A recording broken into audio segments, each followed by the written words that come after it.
오늘 게임 1시간만 해. 아내의 이런 말에 남편은 취미 활동은 건드리지 않기로 했잖아. 좀! 이런 식으로 짜증을 냅니다. 그리고 새벽이 되어서도 들어오지 않습니다.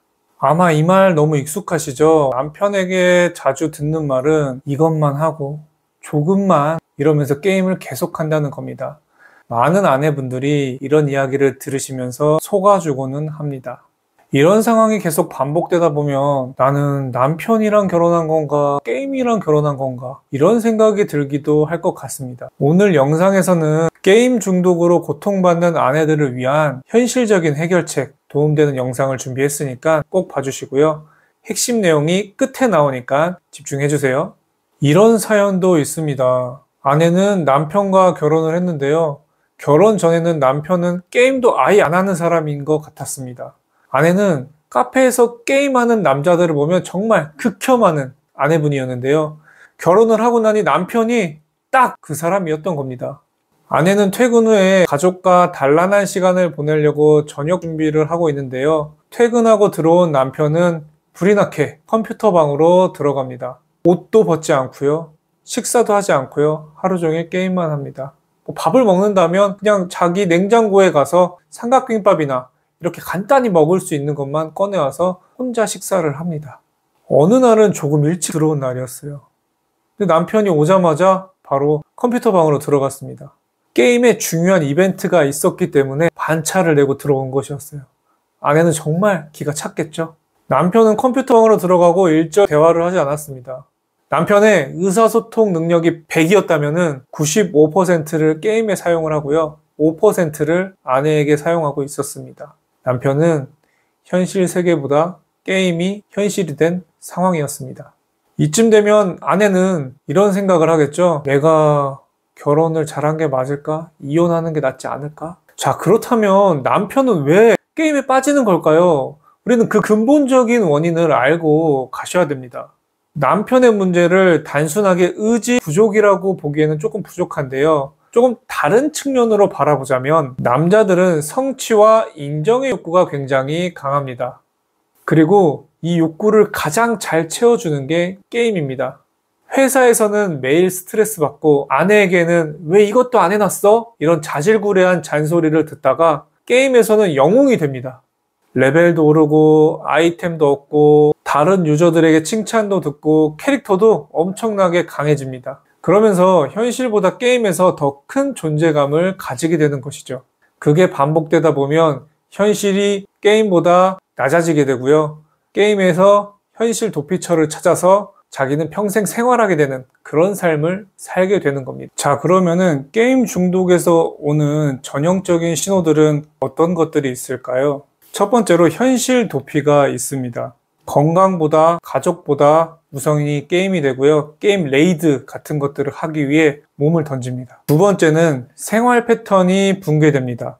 3, 4시까지 게임을 하게 되고요. 회사에는 지각을 하게 되고요. 주변에는 화풀이를 하게 됩니다. 삼각김밥 하나로 끼니를 때우게 되고요. 두통, 복통으로 짜증이 나게 되고 그것을 아내에게 풀게 됩니다. 세 번째는 대화 단절이 되게 됩니다.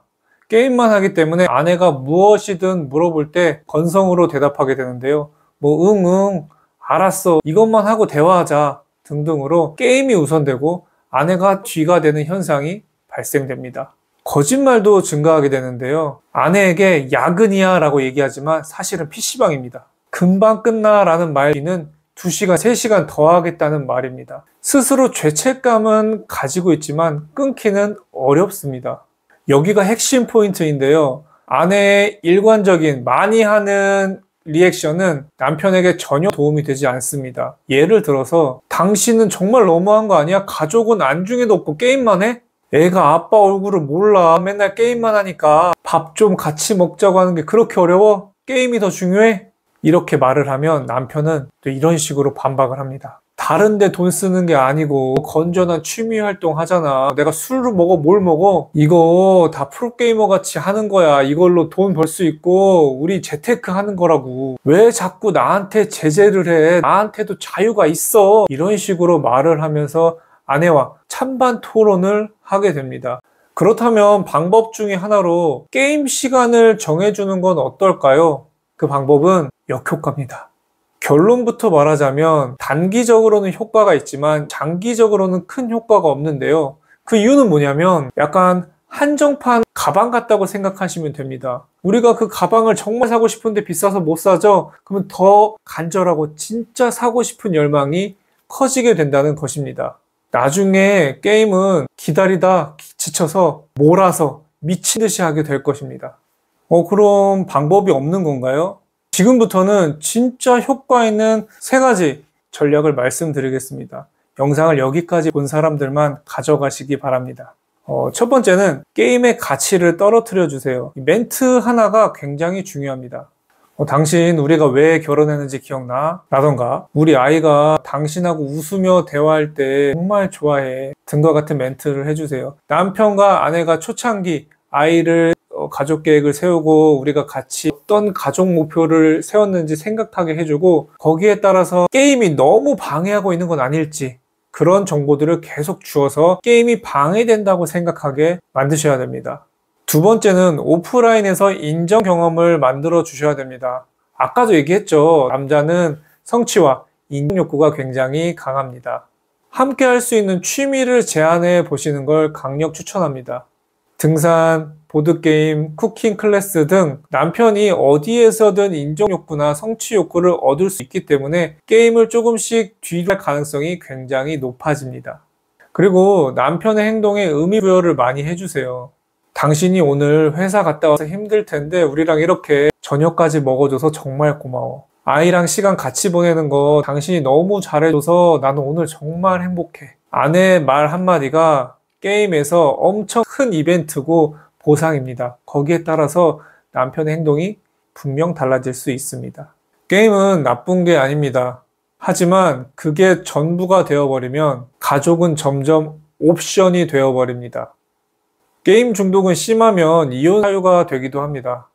하지만 아내의 작은 노력, 그리고 남편의 현실에서 인정과 그 연결됨을 느끼게 된다면 분명 회복될 수 있습니다.